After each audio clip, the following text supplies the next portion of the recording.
আল্লাহ রাব্বুল আলামিন বলেন وأنزلنا الحديد فيه بأس شديد ومنافع للناس আমি লোহা নাজিল করেছি যার মধ্যে রয়েছে প্রচন্ড শক্তি এবং মানুষের জন্য উপকার। প্রচন্ড শক্তি যার মধ্যে রয়েছে, এই যে আল্লাহ রাব্বুল আলামিন কত আগে এই তথ্যটা দিলেন। এই লোহা কিন্তু পৃথিবীর কেউ বানায় নাই।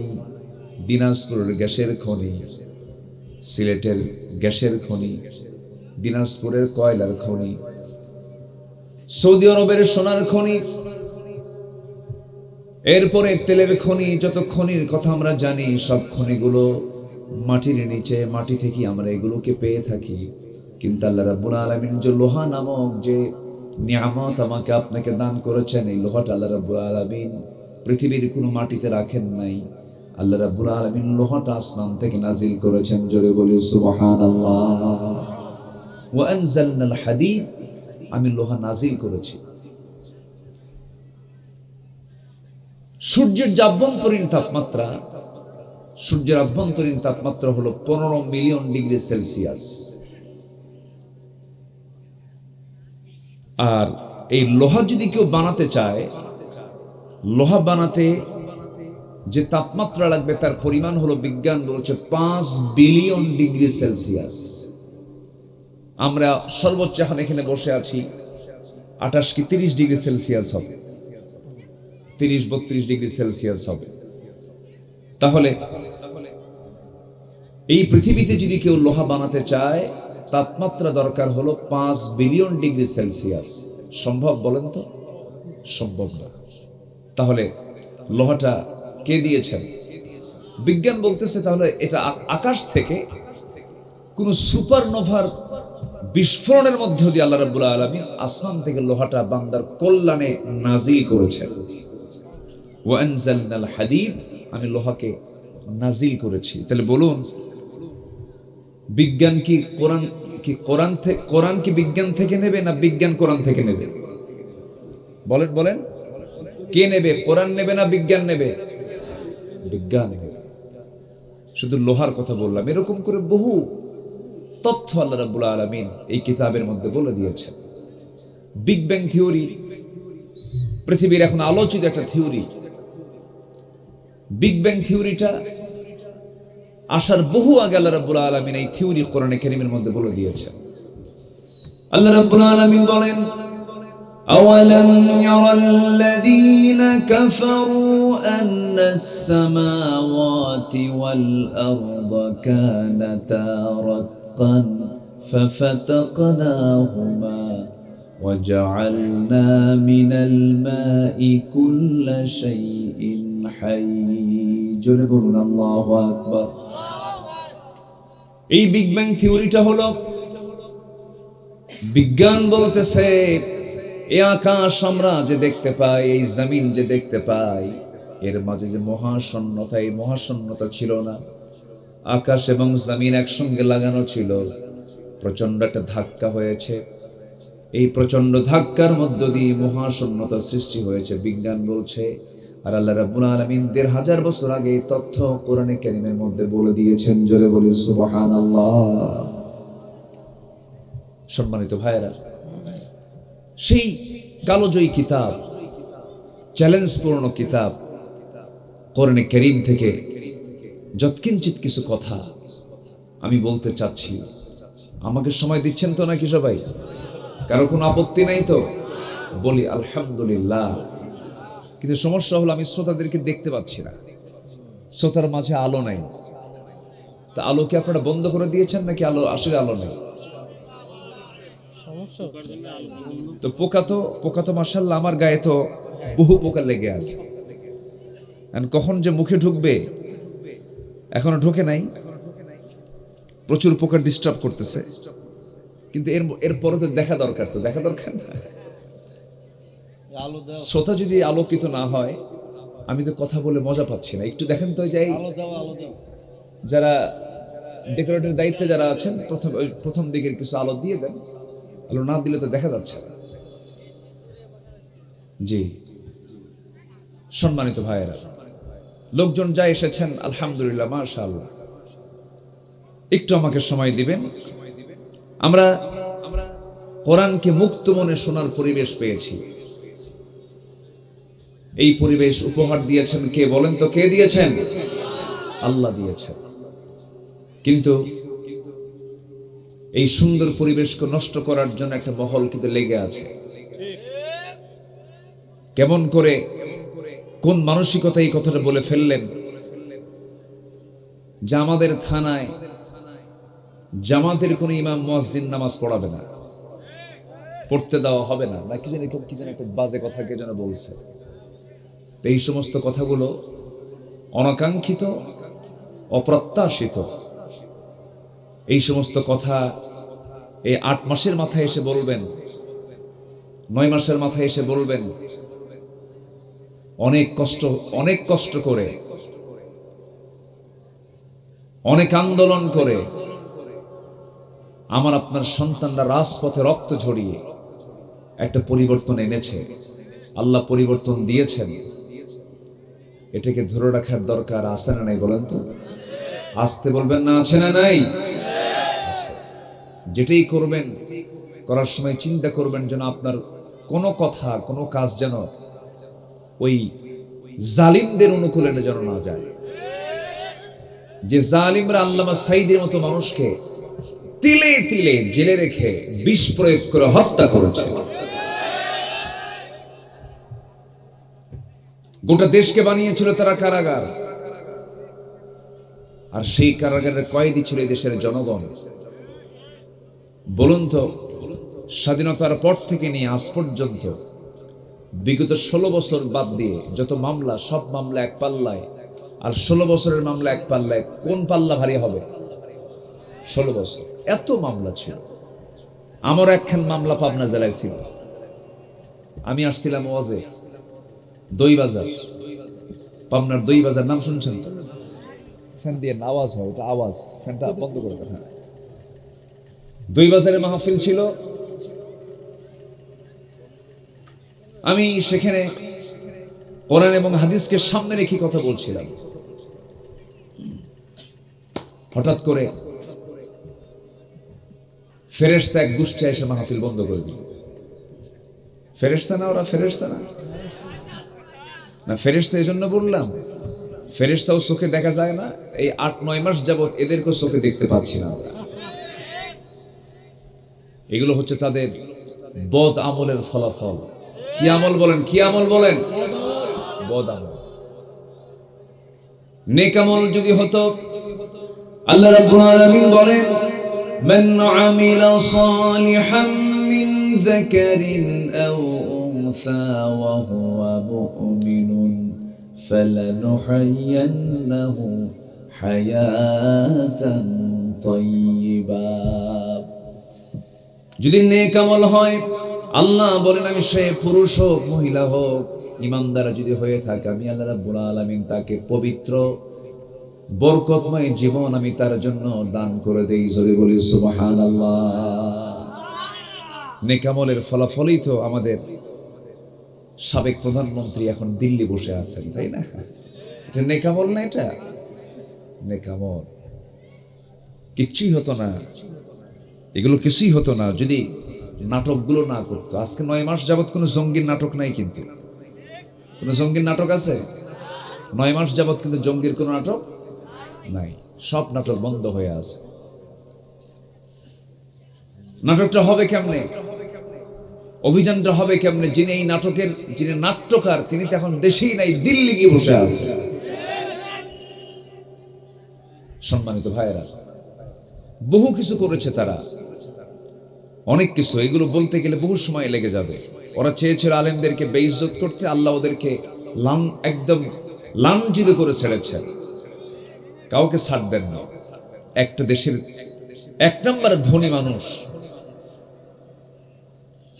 ধনীর তালিকায় থাকা 1 নম্বর ব্যক্তি পালানোর জন্য মুখের দাড়িটা পর্যন্ত রাখতে পারে নাই। জানেন না? আপনারা জানেন না?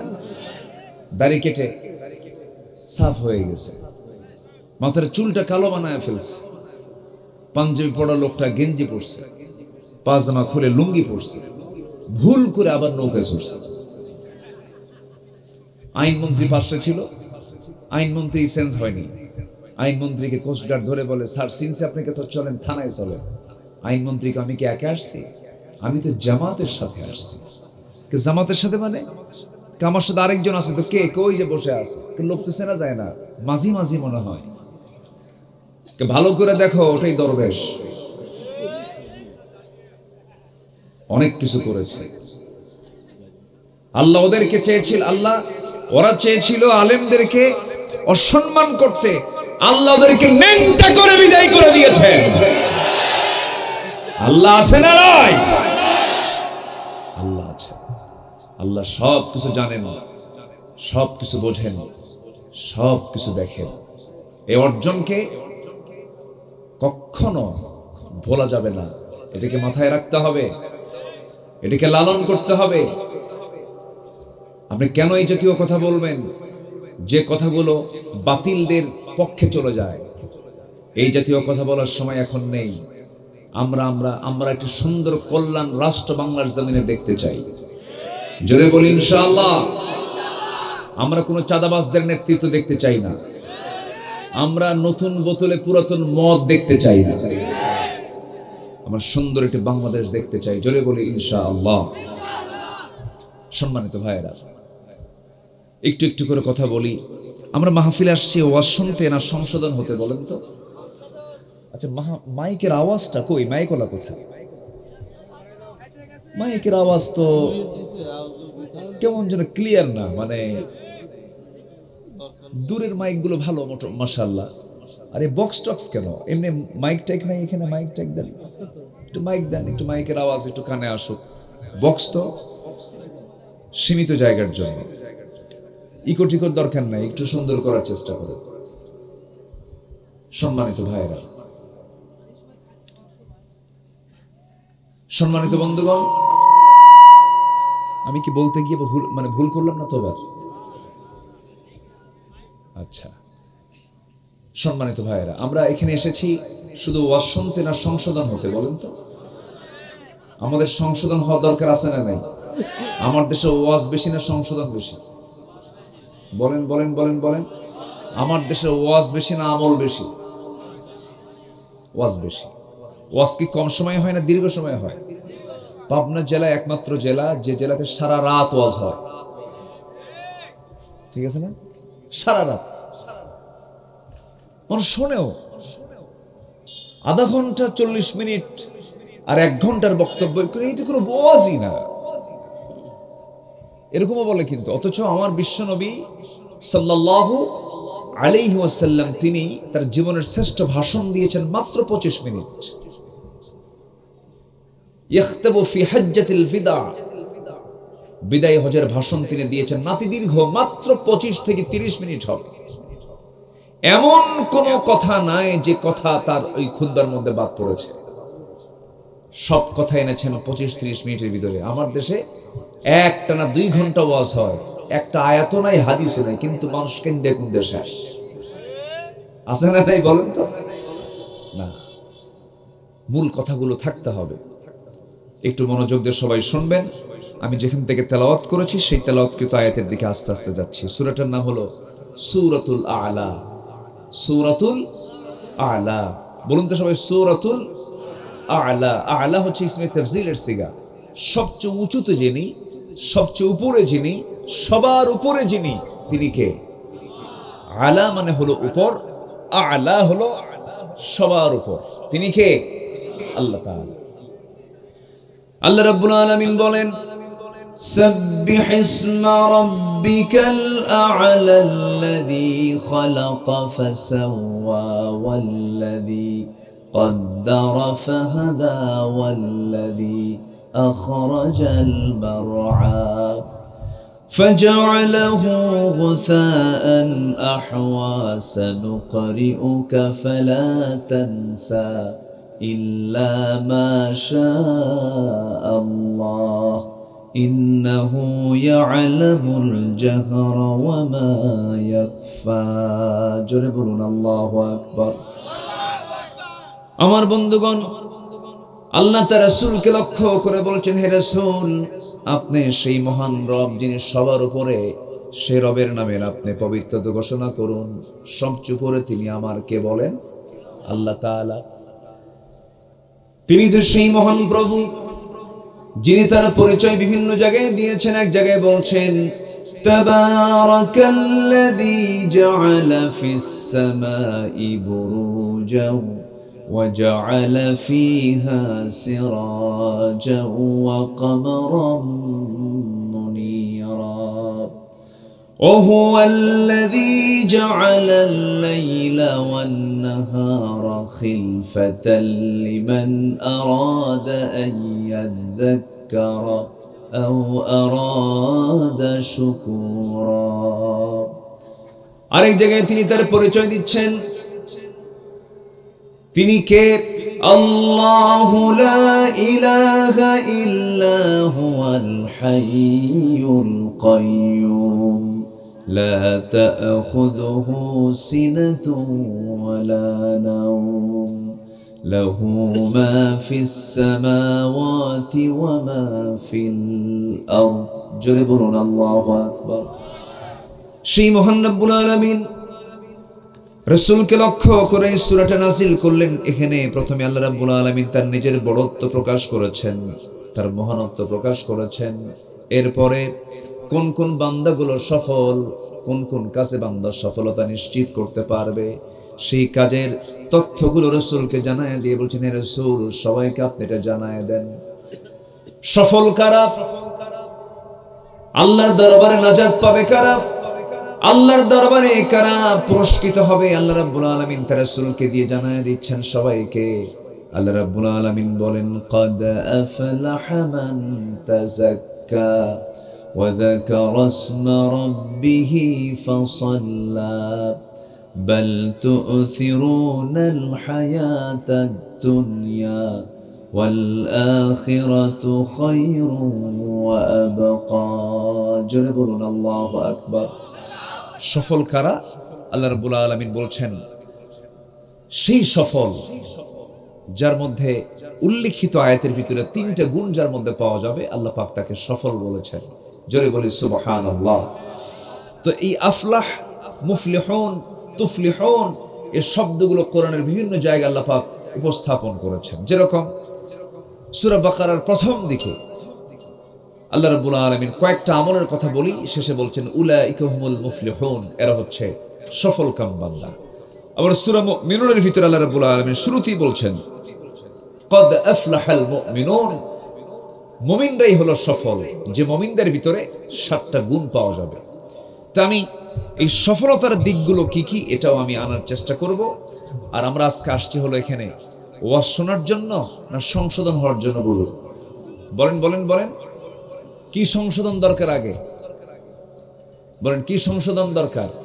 নিজের সংশোধন দরকার, আত্মসংশোধন দরকার, নফসের সংশোধন দরকার, নফসের শুদ্ধতা দরকার।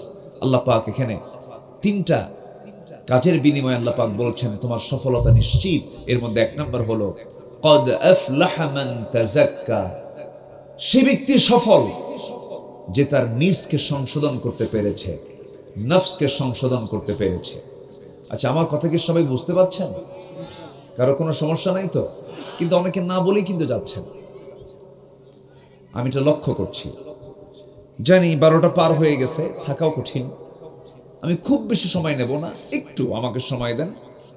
আমি কয়েকটা পয়েন্টকে সামনে রেখে কোরআনের আলোকে মুমিন জীবনে আত্মসংশোধনের, আত্মশুদ্ধির 10টা পন্থা আমি তুলে ধরব। এর মধ্যে যেখান থেকে তেলাওয়াত করেছি এখানে 3টা, আর বাকি আছে 7টা। কোরআনকে সামনে রেখে এই 10টা পন্থা আমি একটা একটা করে বলবো। শুধু আপনি আলোচনা শুনছেন না, এই আমার আলোচনাটা হোল ওয়ার্ল্ডে চলে যাচ্ছে। এখানে অনলাইন আছে, লাইভ আছে, প্রযুক্তির কল্যাণে ইউটিউবে আগামীকালকে এগুলো আপলোড হয়ে যাবে, কোটি কোটি মানুষের কাছে আলোচনাগুলো চলে যাবে। এই জন্য এই কথাগুলো আমাদের একটু মেপে মেপে হিসাব করে করে, কোরআনের কথা তো আসলে অমাপা বলা যাবে না, আবেগ এমনি একটা কথা বলা যাবে না। আমি একটু পয়েন্ট ভিত্তিক কথাগুলো বলতে চাচ্ছি, কিন্তু সবার কাছে আমি সহযোগিতা চাচ্ছি হলো আমার সঙ্গে সবাইকে শেষ পর্যন্ত থাকতে হবে। সবাই রাজি আছেন তো ইনশাআল্লাহ? একটু আওয়াজ দিয়ে বলেন ইনশাআল্লাহ। আল্লাহ কবুল করেন, জোরে বলি আমিন। আজকের মাহফিল তো কবরস্থানকে কেন্দ্র করে, তাদের জন্য দোয়া হবে শেষে। এটা একটা অংশ মাহফিলের।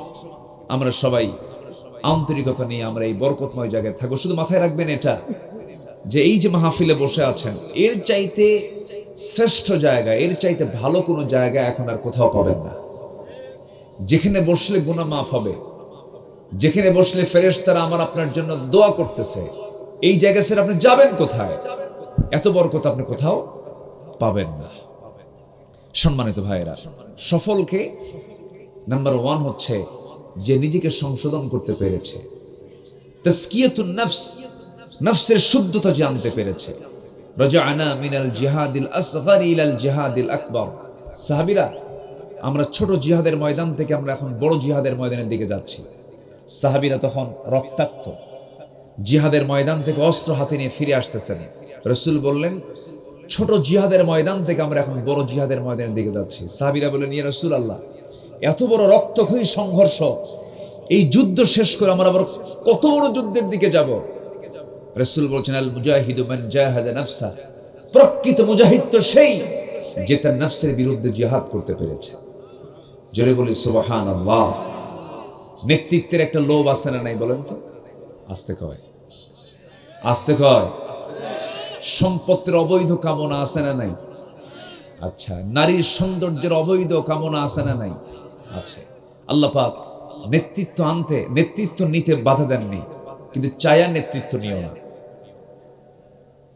সম্পদ লোভ করতে আল্লাহ পাক মানা করেননি, কিন্তু নিজের সম্পদ কষ্ট করে উপার্জন করো বৈধ পথে, সমস্যা নাই। যৌন কামনাকে আল্লাহ পাক হারাম করেননি। তোমার যৌন কামনা থাকবে, আমি তোমাকে সেই কামনা বাসনা দিয়ে দুনিয়াতে পাঠিয়েছি, কিন্তু অন্যের বউ না নিজের বউ? আস্তে কয়, অন্যের বউ না নিজের বউ? অন্যের বউ হলো পরকীয়া, গুনাহ হয়ে যাবে। আর নিজের বউ যত তাকাবেন তত সওয়াব পাবেন। সুবহানাল্লাহ বলবেন না? আরো জোরে বলে সুবহানাল্লাহ। আমার বন্ধুগণ, যে ব্যক্তি তার নফসের বিরুদ্ধে জিহাদ করতে পেরেছে, সেই তো মহা সফল।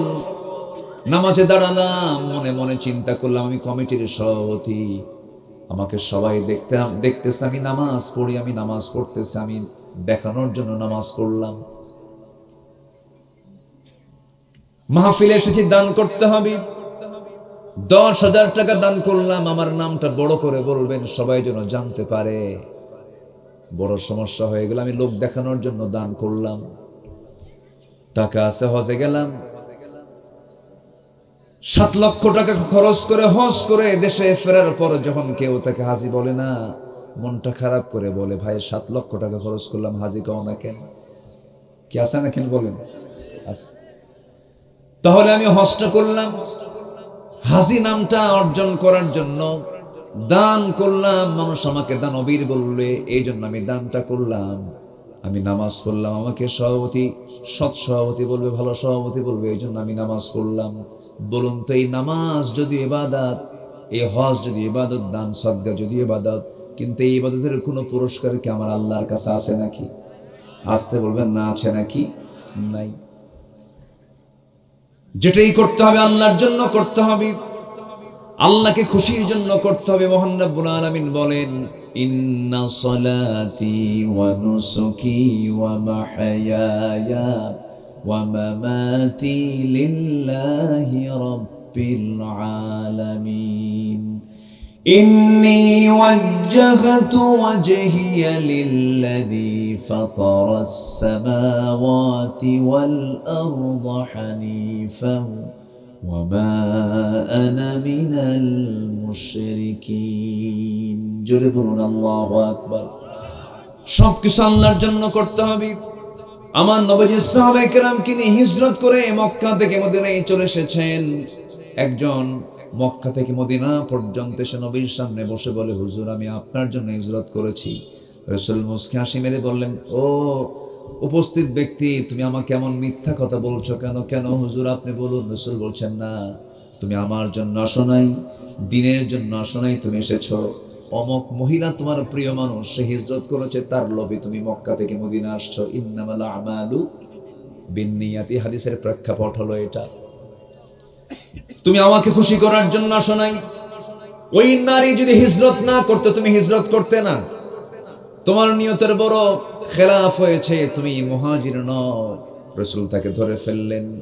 একটা হাদিস আমাকে দারুণ ভয়ের মধ্যে ফেলে দেয়, একটা হাদিস আমাকে দারুণ পেরেশানির মধ্যে ফেলে দেয়। মাঝে মাঝে যখন চিন্তা করি, আল্লাহ রে, ও আল্লাহ, তুমি এইভাবে পাকড়াও করবা না।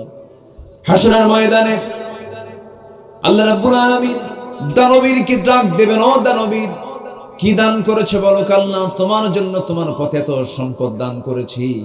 আল্লাহ বলবেন, না না, তুমি আমাকে খুশি করার জন্য দান করো নাই, তুমি দান করেছো সম্পূর্ণ মানুষের বাহবা নেবার জন্য। যাও জাহান্নামে। শহীদ সামনে দাঁড়ায় যাবে, আল্লাহ বলবেন, শহীদ, তুমি জিহাদে অংশগ্রহণ করে শাহাদাত বরণ করেছো, সবাই জানে, দুনিয়া জানে। বান্দা বলবে, হ্যাঁ আল্লাহ, তোমার জন্যই শহীদ হয়েছে। আল্লাহ বলবেন, না না, তুমি জিহাদে অংশগ্রহণ করেছিলা, তোমাকে মুক্তিযোদ্ধা বলবে, তোমাকে মুজাহিদ বলবে, তোমাকে সবাই বাহবা দিবে। এই নিয়তেই তুমি জিহাদ করতে এসে তুমি দুনিয়া থেকে বিদায় নিয়েছো। আমি তোমাকে শহীদের দরজা দিতে পারলাম না, যাও জাহান্নামে। অনেক আলেমদেরকে ধরা হবে, ও আলেম, তুমি এলেম অর্জন করেছো কিসের জন্য?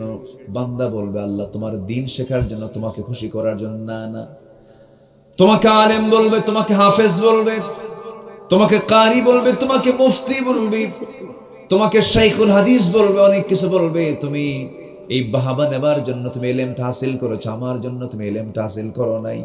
যাও জাহান্নামে চলে যাও। তাহলে আমি এতক্ষণের আলোচনায় আমি আপনাকে যেটা বোঝাতে চাচ্ছি, বলুন তো, আমল আগে না নিয়ত আগে? জোরে জোরে জোরে জোরে জোরে জোরে বলেন। আমল আগে না নিয়ত আগে? বলেন। নিয়তটা সহি হবে, সমস্ত আমলগুলো কবুল করবেন তিনি আমার কে? আসতে বলবেন না, তিনি আমার কে? আল্লাহ তাআলা।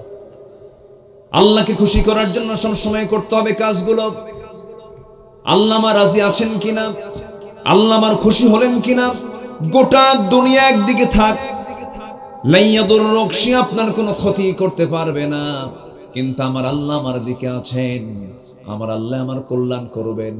গোটা দুনিয়ার মানুষ আপনার পক্ষে আছে, কিন্তু আল্লাহ আপনার পক্ষে নাই। গোটা পৃথিবীর মানুষ আপনার কোনো কল্যাণ করতে পারবে না, ঠিক কিনা? আমার সকল কল্যাণ অকল্যাণ কার হাতে? আসতে বলবেন না, কার হাতে? আল্লাহর হাতে। এই জন্য নফসের শুদ্ধতা আনতে হবে। নফসের ভিতরে যদি দুনিয়াবি কোনো লক্ষ্য থাকে, আখিরাত কেন্দ্রিক কোনো চিন্তা না থাকে, আল্লাহর খুশি করা যদি কোনো চিন্তা না থাকে, সমস্ত আমলগুলো আমার নষ্ট হয়ে যাবে। আপনি কি জানেন, বহু মুসল্লি নামাজ পড়ার পরও জাহান্নামে চলে যাবে? আল্লাহ রাব্বুল আলামিন সূরা মাউনের ভিতরে বলেন, যারা পারেন ঠোঁট মিলিয়ে বলুন, ফাওয়াইলুল লিল মুসাল্লিনা আল্লাযীনা হুম আন সালাতিহিম সাহুন আল্লাযীনা হুম ইউরাউনা ওয়া ইয়ামনাউনাল মাউন। ওই সমস্ত মুসল্লির জন্য ওয়াইল, ওই সমস্ত মুসল্লির জন্য ধ্বংস। ওয়াইল নামক দোজখ তাদের জন্য বরাদ্দ আছে, যারা অবহেলা করে নামাজ পড়ে, যারা লোক দেখানো নামাজ পড়ে। তাহলে এখানেও নামাজটা হতে হবে কার জন্য? আসতে বলবেন না, কার জন্য? আল্লাহর জন্য হতে হবে। সফল কোন মুসল্লি?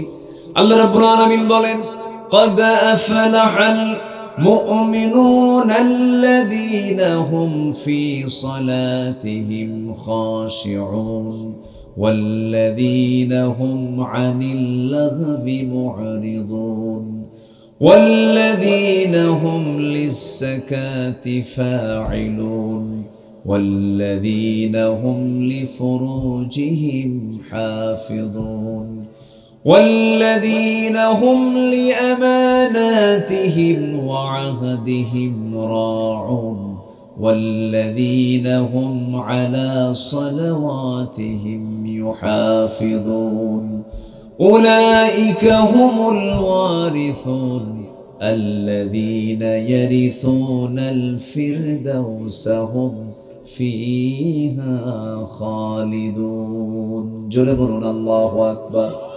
7 কাজের সফলতা কয় কাজে বলেন? আসতে হবে না, কয় কাজের সফলতা? 7 কাজের সফলতা। সংশোধন হওয়ার জন্য, নিজের জীবনকে পরিবর্তন করে নেবার জন্য, জান্নাতের গ্যারান্টি নিশ্চিতভাবে দুনিয়াতে পাওয়ার জন্য আমাকে আপনাকে 7টা কাজ করেই আমাকে সংশোধন হতে হবে। নাম্বার 1 হলো নামাজকে দেখানো না আল্লাহকে খুশি করা? জোরে বলেন, জোরে বলেন। আল্লাহকে খুশি করার জন্য করতে হবে নামাজ। যারা মনোযোগের সঙ্গে যারা নামাজ পড়বে, খুশুর সঙ্গে যারা নামাজ পড়বে, তারা হলো সফল। নামাজের মধ্যে তাড়াহুড়ো করা যাবে না। এই যে মাহফিলে বসে আছি, তাড়াহুড়ো করা যাবে না। তাড়াহুড়ো করা মানেই হলো সে আমলটা বরবাদ হয়ে যাওয়া, সে আমলটা নষ্ট হয়ে যাওয়া।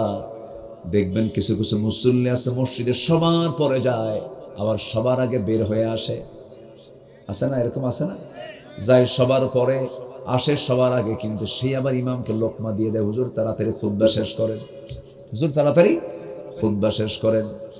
কিন্তু যে ইমানদার হবে, যে প্রকৃত নামাজি হবে, তার কাছে যখন নামাজ এসে যখন দাঁড়ায়া যাবে, তার কাছে মনে হবে নামাজ যদি একটু লম্বা হতো, আমি আল্লাহর সঙ্গে বেশি লম্বা সময়ে কথা বলতে পারতাম।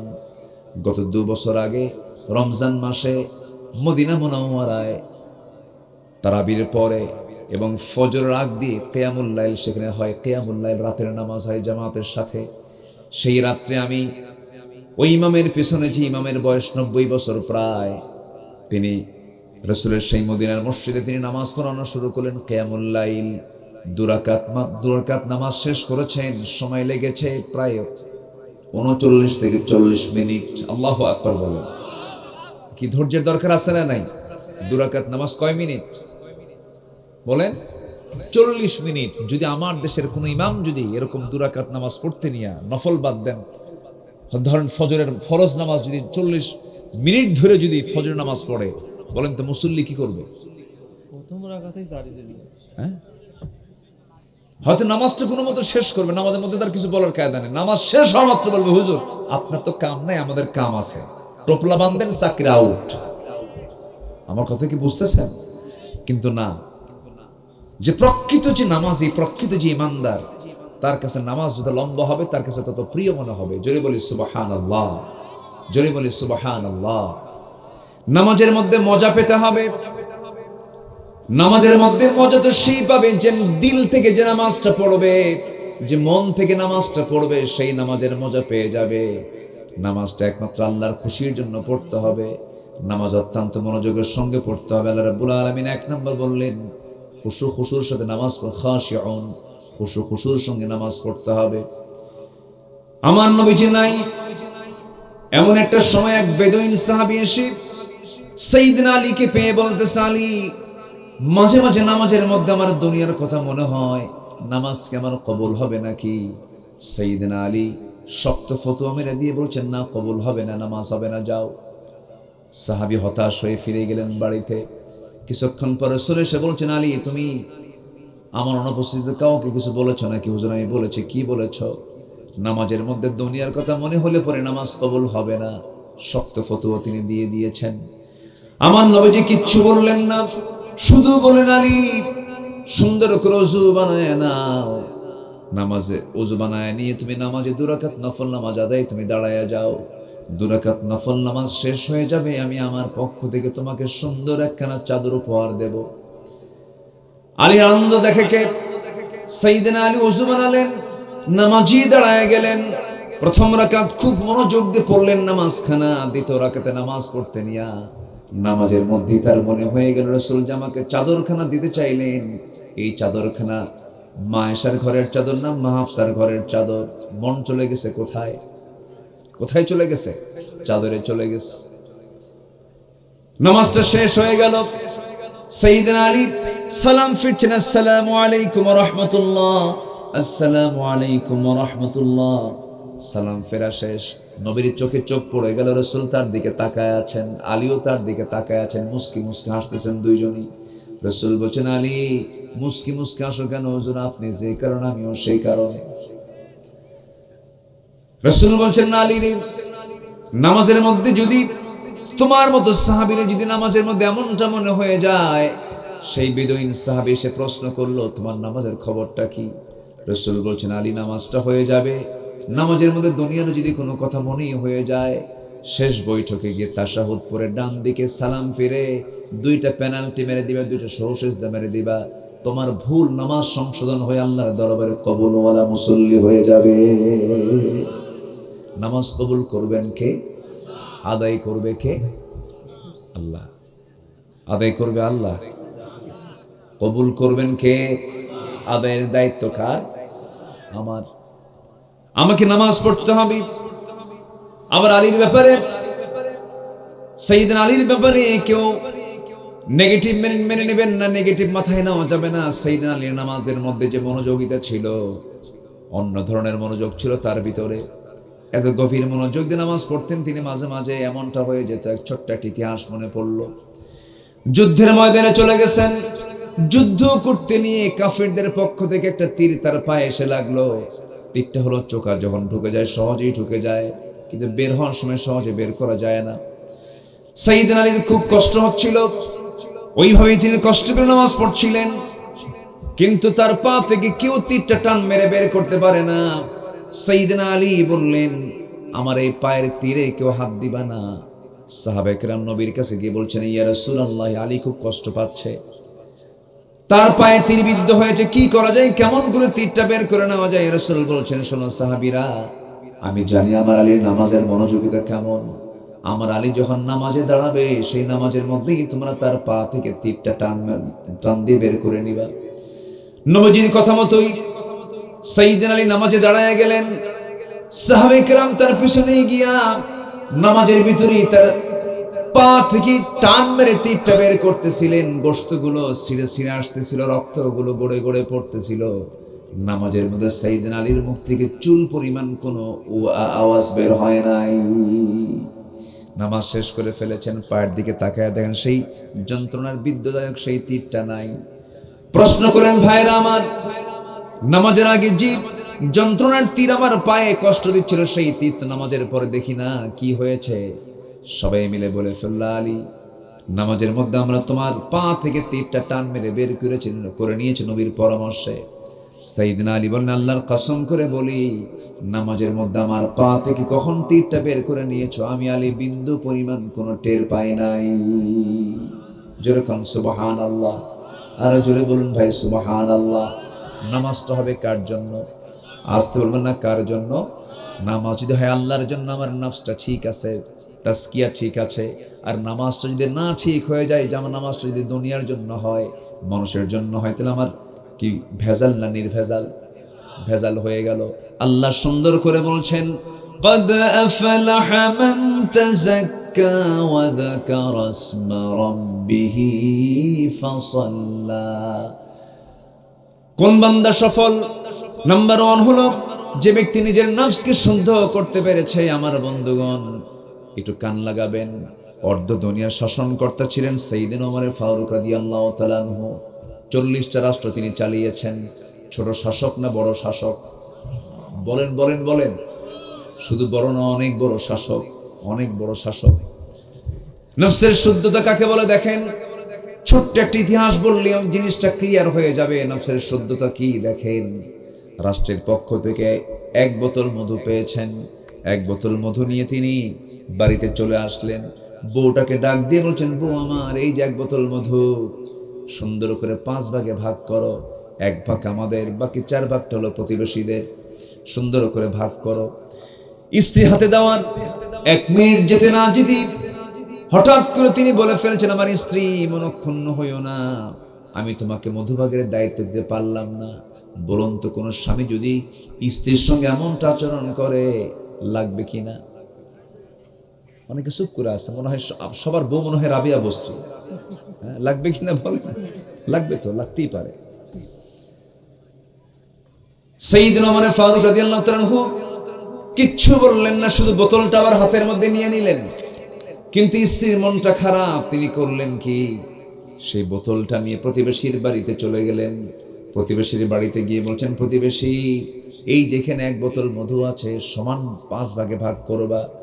একটা ভাগ আমাকে দেবে, বাকি 4 ভাগ তোমরা প্রতিবেশী 4 জন নিয়ে নিবে সমানভাবে। ভাগ করা হলো। তার অংশের মধুগুলো নিয়ে এবার তিনি এসে বলতেছেন, বউ আমার, আমি তোমাকে দারুণ ভালোবাসি, আমি তোমাকে মহব্বত করি, আমি তোমাকে সম্মান করি, তুমি আমার সন্তানদের মা, আমার ফ্যামিলি তুমি মেইনটেইন করো, আমি রাষ্ট্র মেইনটেইন করি। আমার রাষ্ট্র পরিচালনায় যদি আমার ফ্যামিলি মেইনটেইন না হতো, আমি রাষ্ট্র পরিচালনা করতে পারতাম না। তোমার অনেক বড় অবদান। স্ত্রী, তুমি আমার মনক্ষুণ্ণ হবে না। আল্লাহর কসম করে বলি, মধুভাগের দায়িত্ব তোমাকে দিয়েছিলাম, কিন্তু পরে তোমার হাত থেকে মধুর বোতল নিয়েছি তোমাকে সন্দেহ করে নয়, তোমাকে আমি ভুল বুঝে আমি তোমার কাছ থেকে মধুর বোতলটা নিয়ে নেই। আমি মধুর বোতল নেওয়ার কারণ হলো তুমি সমান ভাগেই ভাগ করবে, কিন্তু একটু কম বেশি হওয়ার সম্ভাবনা আছে। সেটা হলো মধু হলো তরল জিনিস, যখন তুমি ভাগ করতে যাবে সমান ভাগই ভাগ করলে, কিন্তু ভাগ করার সময় 2-1 ফোঁটা মধু তোমার হাতে লেগে যাবে। ওই 2-1 ফোঁটা মধু হাতে লেগে যায়, কতটুকু মধু আমাদের ভাগে বেশি চলে আসুক এটা চাই নাই মনে করে মধু ভাগের দায়িত্বটা নিজের কাঁধে না নিয়ে আমরা অন্যের কাঁধে দিয়ে দিয়েছি। একটু আস্তে কোন সুবহানাল্লাহ, জোরে বলুন সুবহানাল্লাহ।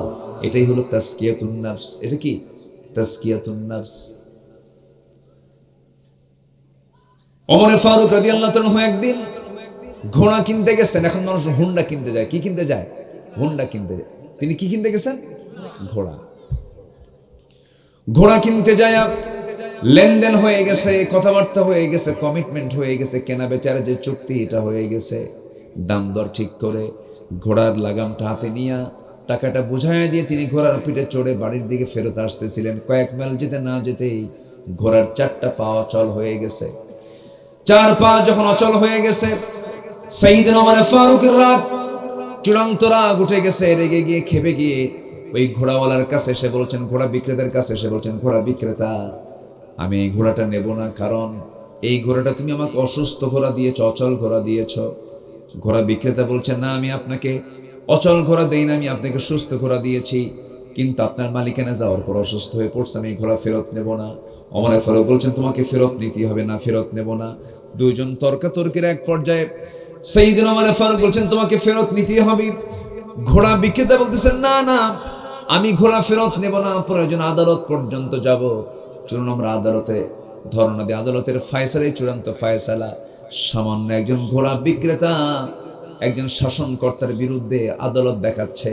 সাইয়েদনা ওমর ফারুক মুস্কি হাসি মেরে বলছেন, চলো, আইন সবার জন্য, আইন সবার জন্য সমান। নিজের ক্ষমতার কোনো প্রভাব দেখালেন না, চলে গেলেন আদালতে। আদালতের ভিতরে তিনি ঢুকতেছিলেন, এমন সময় ওই আদালতের যিনি বিচারপতি ওমর ফারুককে চেনা মাত্রই তিনি দাঁড় হয়ে গেছেন, সালাম দিয়ে বলছেন, সাইয়েদনা ওমর ফারুক, আপনি এই জায়গায় কেন?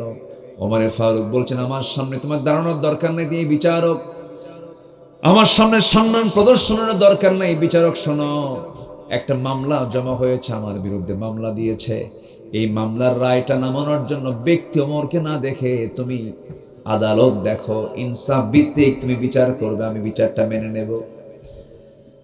সেই বিচারক দুই পক্ষের কথাই শুনলেন, ঘোড়া বিক্রেতার কথাও শুনলেন, আবার সাইয়েদনা ওমর ফারুকের কথাও শোনার পর এবার কাজী সাহেব, বিচারপতি সাহেব বলতেছেন, সাইয়েদনা ওমর ফারুক, আপনি আমারও আমির, আমারও খলিফাতুল মুসলিমিন, আমি আপনার বিরুদ্ধে আমি আজকে রায় দেব, কিন্তু আমি আপনার বিরুদ্ধে যে রায় দেব এটা আপনার প্রতি রাগ করে নয়, এটা ইনসাফকে সামনে রেখে, বিচারকে সামনে রেখে আমি আপনার বিরুদ্ধে আজকে রায় দেব। কারণ আজকের যতটুকু কথা শুনলাম দুই পক্ষের, এদিক থেকে আমি বিচার করলে দেখা যায় ইনসাফ ভাবে এই বিচারটা সম্পূর্ণ, এই রায়টা আপনার বিরুদ্ধে চলে যায়।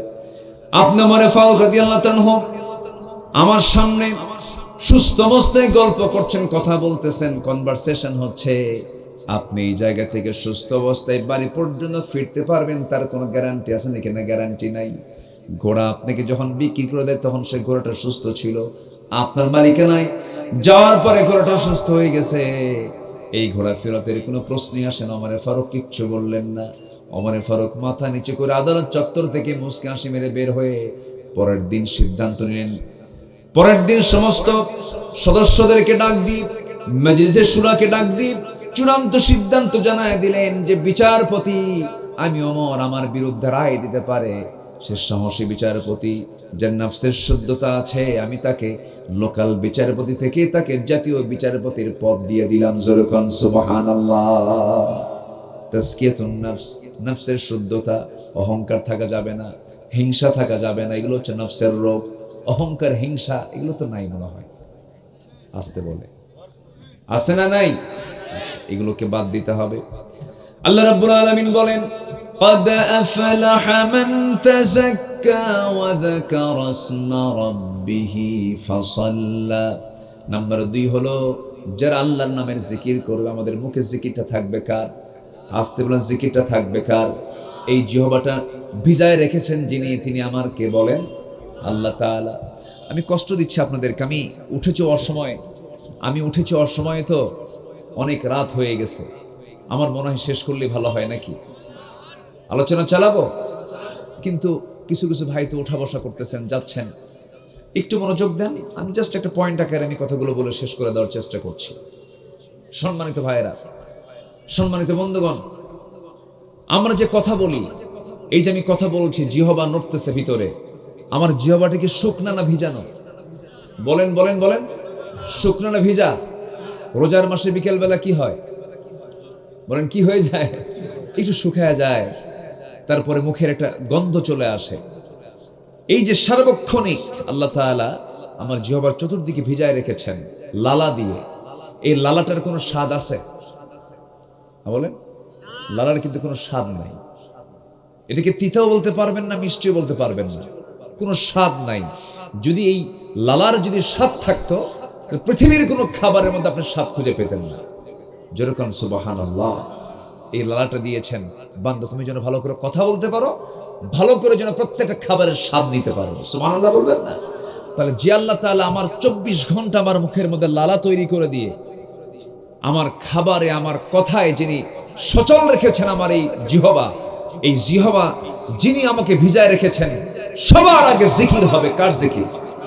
ওয়াযাকারা ইসমা রাব্বিহি ফাসাল্লা। এরপর আল্লাহ তাআলা আমার যে কান বানিয়ে দিয়েছেন, কানের ভিতরে কি ইয়ার ওয়াক্স, কানের মধ্যে কিছু ময়লা থাকে, এলাকে কি বলে? কি বলে? খোল। খোল আবার কি? খোল তো যে গরুকে খাবার খাওয়ায় যেটা, খোল। কানের কি? কানেরও খোল।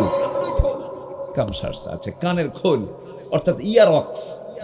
এটা যে কানের ভিতরে যে ময়লাটা থাকে, এই ময়লাটার দরকার আছে না নাই বলেন তো? আচ্ছা, এই ময়লাটা কখনো আপনার স্বাদ নিয়েছেন কিনা? এটা কি মিষ্টি না তিতা? হ্যাঁ, একজন কিছু ভটকা, এটা তিক্ত, এটা তিক্ততা, এটার মধ্যে কোনো মিষ্টি নাই। যদি এটা তিক্ততা না হতো, তাহলে রাতের আধারে আপনি ঘুমিয়ে পড়েছেন, ঘুম মানে কি মরা, আল্লাহুম্মা বিসমিকা আমুত, মরে গেলাম। আপনি যখন ঘুমায় পড়লেন, সেই সময় আপনার ওই কানের যদি ইয়ারক্স যদি মিষ্টি হতো, তিক্ততা না হয়ে যদি মিষ্টতা আসতো, তাহলে সব পিঁপড়াগুলো জমা হতো কোথায়? মিষ্টি আছে যেখানে পিঁপড়া যায়, সেখানে সব পিঁপড়া জমা হতো কোথায়? কানে। বলেন তো, কোনো রাতকে আপনি ঘুমাতে পারতেন? আপনি ঘুমাতেন, আরেকজন পাহারা দিত, ও কানের কাছে যেন কোনো পিঁপড়া না আসে। কিন্তু আল্লাহ তাআলা কান বানায়া দিয়েছেন, কানের মধ্যে এমন একটা তিক্ততার একটা স্বাদ দিয়েছেন যার মধ্যে কোনো স্বাদ নাই। এমন একটা জিনিস দিয়েছেন, ইয়ারক্স দিয়েছেন, কোন পিঁপড়া, কোন কীট পতঙ্গ কানের মধ্যে ঢোকা মাত্রই ওই তিক্ততা তাড়াতাড়ি বের হয়ে চলে আসে। আল্লাহু আকবার। আচ্ছা, এরপর চোখের যে পানি, এই চোখের পানি কি দিয়েছেন আল্লাহ পাক বলেন তো? মিঠা, মিষ্টি না লবণ? মানে লন্তা না মিষ্টি? লন্তা, লন্তা করে দিয়েছেন। কেন? গোটা পৃথিবীর যত পানি আছে, সকল পানির উৎস হলো সমুদ্র। সমুদ্রের সব পানি জমা হয়, এই যে নদী নালা খাল বিলের পচা পচা জিনিসগুলো সব গিয়ে জমা হয় নদীতে, নদী গিয়ে চলে যায় কোথায়? সমুদ্রে। এখানকার পানি হলো মিঠা, সমুদ্রের পানি কি? লবণ। কেন লবণ? লবণ যদি সমুদ্রের পানি না হতো, পৃথিবীর বাতাসগুলো সব নষ্ট হয়ে যেত। আবহাওয়া, এই পৃথিবীর আবহাওয়া নষ্ট হয়ে যেত, বাতাস নষ্ট হয়ে যেত, অক্সিজেন নষ্ট হয়ে যেত, মানুষ বাঁচত না, সব প্রাণী মরে যেত। আবহাওয়া যেন নষ্ট না হয়, আল্লাহ তাআলা সকল জীবাণুকে ধ্বংস করার জন্য সমুদ্রের পানিকে লবণ করেছেন। যেরকম সুবহানাল্লাহ। তাহলে লবণ মানে হচ্ছে জীবাণু মুক্ত করা। আমার চোখের ভিতরে আল্লাহ পাক কি পানি দিয়েছেন বলেন তো?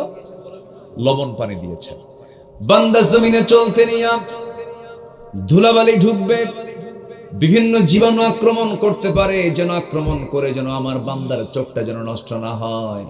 এই জন্য আমি 24 ঘন্টা চোখের পিছনে একটা মেশিন সেট করেছি।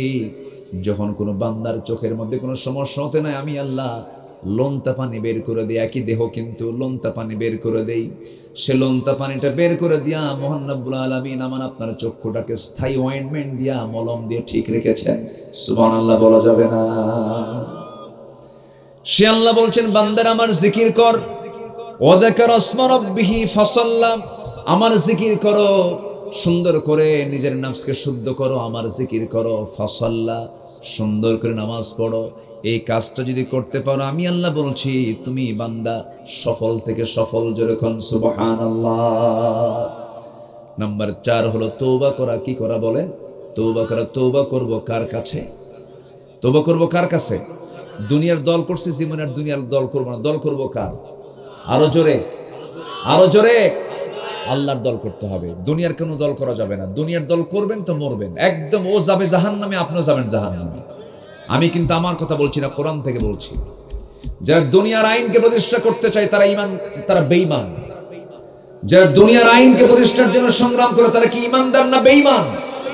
বেঈমান তারা। তাদের ঈমান নাই। নামাজ পড়ুক, রোজা রাখুক, হজ করুক, যাকাত দিক, যারা দুনিয়ার আইন চাবে তারা ঈমানদার নয়, তারা বেঈমান, বেঈমান, বেঈমান। কথা ক্লিয়ার? আল্লাহ বলছেন, ওমাই ইয়াবতাগি গায়রাল ইসলামি দীনান ফালাই ইউকবালা মিনহু ওয়া হুয়া ফিল আখিরাতি মিনাল খাসিরিন। ক্লিয়ার কথা এখানে। দল করব ব্যক্তির না নবীর? আরো জোরে বলেন। দল করব ব্যক্তির না আল্লাহর? বাস, আল্লাহর দল, নবীর দল, এই দল ছাড়া কোনো দল করা যাবে না। সেই দলের নাম হবে ইসলাম। সেই দলের নাম কি হবে? আরো জোরে, আরো জোরে।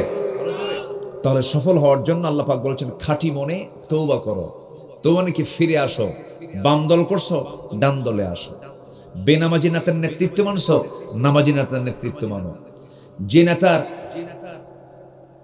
তোমার মৃত্যুর পরে তোমার জানাজা পড়ানোর মতো যোগ্যতা নাই, সে নেতৃত্ব মানবো কেন?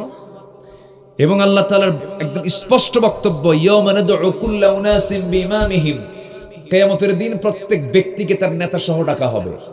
কোন ব্যক্তিকে একা তোলা হবে না। সেদিন প্রত্যেক ব্যক্তিকে তার নেতা সহ ডাকা হবে। এই দেশে বেনামাজি নেতা আছে না নাই? আছে না? বলেন আছে না? আছে না? আমরা বহু বেনামাজি নেতা দেখেছি। এবং আমার দেশে স্বাধীনতার পর থেকে নিয়ে ৭১ থেকে নিয়ে এই ২০২৫ সাল পর্যন্ত এই ৫৪ বছরে বহু সরকার আসছে গেছে। কেউ কি আল্লাহর আইন প্রতিষ্ঠা করেছে? বলেন বলেন বলেন বলেন। মিনিমাম নামাজের আইনটুকু তারা পাশ করেছে? পাশ করেছে মদের আইন, পাশ করেছে জেনার আইন, জেনার লাইসেন্স দিয়েছে, জেনার লাইসেন্স, মদের লাইসেন্স দিয়েছে, সেন্সর বোর্ড অশ্লীল সিনেমার অনুমোদন দিয়েছে। নামাজ ভিত্তিক একটা আইন সংসদে কেউ পাশ করতে পারে নাই। অথচ সবার নামের আগে মোহাম্মদ লাগানো। প্রত্যেকটা মানুষের জন্ম হলো মুসলিম পরিবারে। তাহলে মুসলিম পরিবারে জন্ম নিলে মুসলমান হওয়া যায় না, ইসলামওয়ালা হওয়া যায় না, ইসলাম মান্যওয়ালা হওয়া যায় না। এর জন্য থাকতে হবে চূড়ান্ত মুজাহাদা। কারো দল করবো না, দল করে যাব কার? আসতে বলবেন না কার? এই ৫৪ বছরে দেশের বৃহত্তম ৪টি দলের ভিতরে ৩টি দলই দেশ শাসন করেছে। কেউ ২৫ বছর, কেউ ১৬ বছর, কেউ ৯ বছর। আমার কথা কি বুঝতেছেন? সব দেখা শেষ। আমি সুস্পষ্ট ভাষায় জানিয়ে দিতে চাই, আগামীর দেশ আমরা দেখতে চাই আমাদের কোরআনের বাংলাদেশ। কোরআন কাদের কিতাব? আমাদের কিতাব। বলেন কোরআন কাদের কিতাব? কে দিয়েছেন? বলেন কে দিয়েছেন? আল্লাহ দিয়েছেন। আমরা দল মত নির্বিশেষে ফরিদপুরের থানাপাড়ার এই প্ল্যাটফর্ম থেকে সুস্পষ্ট ভাষায় জানান দিতে চাই, প্রযুক্তির কল্যাণে গোটা পৃথিবীর মুসলিম উম্মাকে সামনে রেখে বলতে চাই, ব্যর্থতা আসবে না, পরাজয় আসবে না, হতাশা আসবে না, বিশৃঙ্খলা থাকবে না। বারাকাতিন মিনাস সামাই ওয়াল আরদ, আসমান জমিনের সমস্ত রহমতের দরজা আল্লাহ পাক ওপেন করে দিবেন যদি আমরা এই জমিনে কোরআনের আইনকে প্রতিষ্ঠা করতে পারি। প্রতিষ্ঠা হোক, সবাইকে চান? সবাইকে চান? চান কারা কারা একটা হাত উঁচু করে দেখান মুসলমান।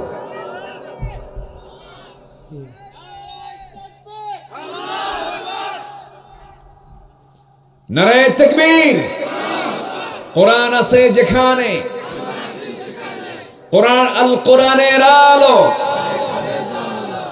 আলেম ওলামা যেখানে, আমার নেতা তোমার নেতা। আল্লাহ কবুল করুন, আল্লাহ কবুল করুন, আল্লাহ কবুল করুন। অনেক রাত হয়েছে। আজকের মাহফিলের বরেণ্য একজন মেহমান ছিলেন। জি, আমাদের শ্রদ্ধেয়, আমার অত্যন্ত প্রিয় ভাই মুফতি বজলুর রশিদ মিয়া। উনি একটু বয়স্ক হয়ে গেছেন, বয়সও হয়ে গেছে। ডায়াবেটিসের মাত্রাটা একদম উচ্চ মাত্রায় চলে গেছে। উনি বিছানা থেকে উঠতে পারছেন না। উনি অসুস্থতার কারণে আজকে উনি আসতে পারেন নাই। আমি নিজেও আজ থেকে 6-7 দিন আগে আমার দেহে ছোট্ট একটা অস্ত্রোপচার হয়েছে। আমরা অসুস্থ হলেও বিশ্বাস করে না, হুজুর আবার অসুস্থ হয়। আমরা তার কাছ থেকে পানি পড়া নেই, হুজুর ফু দিয়ে দেয়, সে হুজুর আবার অসুস্থ হবে, এটা কেমন কথা? অনেকদিন আগে ছোট্ট একটা ছেলে 7 থেকে 8 বছর বয়স আমাকে দেখে বলে, হুজুর ভাবছিলাম হুজুররা ভালো মানুষ, কিন্তু হুজুররা ভালো মানুষ না। কেন? হুজুররা বিয়ে করে, আবার হুজুরদের বাচ্চা কাচ্চা হয়। কি কথা কি বুঝতেছেন? আমাদেরকে মানুষ একটু ভিন্ন ভাবে দেখতে চায়, কিন্তু না, আপনিও মানুষ, আমিও মানুষ। উনি আসতে পারেন নাই। আমরা দোয়া করি আল্লাহ পাক তাকে সেহাতে কুল্লিয়া দান করুন। জোরে বলি আল্লাহুম্মা আমিন। জি, সম্মানিত ভাইয়েরা, আমি ওনার মুখ থেকে একটা কথা শুনেছি, একটা ইঙ্গিত দিয়েছেন। আমি ব্যাখ্যায় যেতে চাই না, শুধু এতটুকু বলবো, আমি সূরা আলে ইমরানের 2টা আয়াতকে আমরা একটু গবেষণা করলে সব জবাব পেয়ে যাব। এক কথা, আমাকে যখন কবরে নেওয়া হবে, কবরে নিলেই আমাকে 3টে প্রশ্ন করা হবে। মার রাব্বুক, তোমার আইনদাতা কে? আমার আইনদাতা কে বলেন তো? আল্লাহ। আচ্ছা, ওমা দীনুক, তোমার দিন কি? দিন মানে কি বলেন? দিন মানে হলো জীবন বিধান। বলেন দিন মানে কি? বলেন জীবন বিধান। তোমার জীবন বিধানটা কি? তোমার কনস্টিটিউশনটা কি? সেকুলারিজম, ন্যাশনালিজম, ক্যাপিটালিজম, সোশিয়ালিজম না ইসলামিজম? ইসলাম কিনা বলো। হ্যাঁ, আমার মতবাদ, আমার দিন হচ্ছে ইসলাম, দিনিয়াল ইসলাম। আর যদি তা না হয় তাহলে বলতে হবে দিনিয়াল কি? ন্যাশনালিজম, ক্যাপিটালিজম, পুঁজিবাদ, ধর্মনিরপেক্ষ মতবাদ, এগুলো চলে আসবে। পৃথিবীতে ইসলাম ছাড়া 70 থেকে 80টি মানব রচিত মতবাদ আছে। 70 থেকে 80টা। আমেরিকা পুঁজিবাদী চেতনা, রাশিয়া সমাজতান্ত্রিক চেতনা, তারপরে এরকম করে গোটা পৃথিবীর, ইন্ডিয়াতে হচ্ছে সেকুলার চেতনা। এরকম করে গোটা পৃথিবীতে বিভিন্ন চেতনার মতবাদের আইনগুলো প্রতিষ্ঠা আছে। আল্লাহ বলছেন না, সকল আইনকে পরাজিত করে আমার আইন, আমার যে বিধান। কোরআন এমন একটি কিতাবের নাম যার মধ্যে ফৌজদারি দণ্ডবিধি আছে, পারিবারিক ল আছে, সামাজিক ল আছে, রাষ্ট্রীয় ল আছে, অর্থনীতি আছে। এমন কিছু নাই যা বাদ পড়েছে। কিন্তু কোরআনের কি একটা আইন, একটা বিধান কি সমাজে চালু আছে? নাই।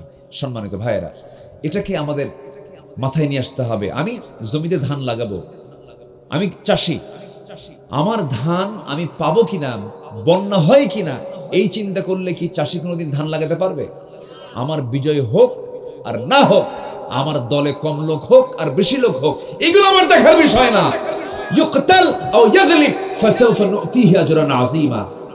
বিজয় হোক অথবা পরাজিত হোক, আমি তোমাকে বিজয় দান করব, আমি তোমাকে পুরস্কার দিয়ে দেবো। আল্লাহর পুরস্কার তো আমাদের সব মূল টার্গেট হচ্ছে জান্নাত পাওয়া। এই জন্য আসুন আমাদের চেতনাকে পরিষ্কার করি, আমাদের আকীদাকে, আমাদের বিশ্বাসকে আমরা পরিষ্কার করে ফেলি। তাজকিয়াতুন নফস সব জায়গায় হয়ে যাক। আল্লাহ পাক আমাদের কবুল করুন। জোরে বলি আমিন। অনেকগুলো দান এখানে এসেছে। থানাপাড়া জান্নাতুল বাকি কবরস্থান, আজাদ ভাই নামে একজন ভাই দিয়েছেন 1000 টাকা। কেউ যাবেন না, আমরা একসঙ্গে দোয়া করে যাব। মনি ভাই দিয়েছেন, আমজাদ হোসেন ভাই দিয়েছেন, সবুর খান দিয়েছেন, রিয়াজ ভাই দিয়েছেন, অলিউল্লাহ দিয়েছেন, মারফত দিয়েছেন, রহিম ভাই দিয়েছেন, ইসরাফিল ভাই দিয়েছেন। বসেন। মাহবুব ভাই, মারিয়াম না, মেরি। আচ্ছা, মেরি তো মারিয়াম নাকি? ইংরেজিতে মেরি। আচ্ছা, আলহামদুলিল্লাহ। নুরুল ইসলাম তিনি দিয়েছেন। তারপরে রমজান আলী ভাই দিয়েছেন বেনামি 1000। আর MSS কামসার, সেটা কি নাম? এটা কোম্পানি। হ্যাঁ আচ্ছা তারপরে লিটন ভাই দিয়েছেন, শাকিল আহমদ ভাই দিয়েছেন, বেনামি দিয়েছেন, বেনামি একজন, এরকম মাহমুদ মন্ডল ভাই দিয়েছেন। সবাই 1000, 1200, 1500, 2000, 5000 করে দিয়েছেন। আর কেউ দিবে না। আমিনুল মন্ডল যদি কেউ দিতে চান দিবেন ইনশাআল্লাহ। তুমি সবার দানকে তুমি আল্লাহ কবুল করো, জোরে বলি আল্লাহুম্মা আমিন। এই গ্রামে বহু গতকালকের আবহাওয়ায় আজকে মাহফিল হবে এটা কল্পনার বাইরে ছিল। অনেক দূর থেকে ভাবছেন যে গতকালকে যে বৃষ্টি হয়েছে মাঠে মনে হয় পানি জমে গেছে, এরকম বিভিন্ন ভাবেই আজকে এখানে আরো লোক হওয়ার কথা ছিল। যাই হোক, এই সময় তো মাহফিলের সময়ও না, একটি প্রতিকূল পরিবেশ আপনারা মাহফিলে আসছেন, আলহামদুলিল্লাহ। আমার গতকালকে মাহফিল ছিল হলো সাতক্ষীরা। আমি গতকাল সকালে ঢাকায় আসছি, তার আগের দিন ছিল আমার সাতক্ষীরা শ্যামনগরে মাহফিল ছিল। ওই গাজী নজরুল ইসলাম সাহেবের এলাকায় মাহফিল ছিল, উনি দাওয়াত করেছিলেন। মহিলা প্যান্ডেল এরপরে আপনাদের এই আর এখানে জি আলহামদুলিল্লাহ, আপনাদের এই চাঁদ মাখা মুখ আল্লাহ পাক আমাকে দেখার তৌফিক দিয়েছেন। আমাদের সম্পর্ক আল্লাহ পাক হাসর পর্যন্ত গড়ায় দেন, জোরে বলি আল্লাহুম্মা আমিন। অনেক মা বোন মাহফিলে আসছেন, মা বোনদের জন্য দোয়া হবে। মা বোন যারা যে যা পারি আমরা সবাই দেওয়ার চেষ্টা করবো। আল্লাহ তুমি সবাইকে দিল থেকে দেওয়ার তৌফিক দাও, জোরে বলি আল্লাহুম্মা আমিন। জিকির করি সুবহানাল্লাহ। বিদেশি আছে, আমাদের গ্রামের বহু লোক ছেলে পেলে বিদেশ আছে, এদের জন্য দোয়া করা লাগবে। আর এই মাহফিলে অনেক প্রবাসী ভাই দান করেছেন, অনেক প্রবাসী মাহফিলে দান করেছেন। সবার জন্য দোয়া করব, আল্লাহ যেন সবার প্রবাস জীবনকে আল্লাহ বরকতময় করে দেন। কি গজল শুনবেন? এই আগেরটা বারবার শুনে লাগবে, নতুন কিছু শোনো। জি বলেও না যে নতুন কিছু বলেন। জি জি ঠিক আছে, দেখা যাক ইনশাআল্লাহ।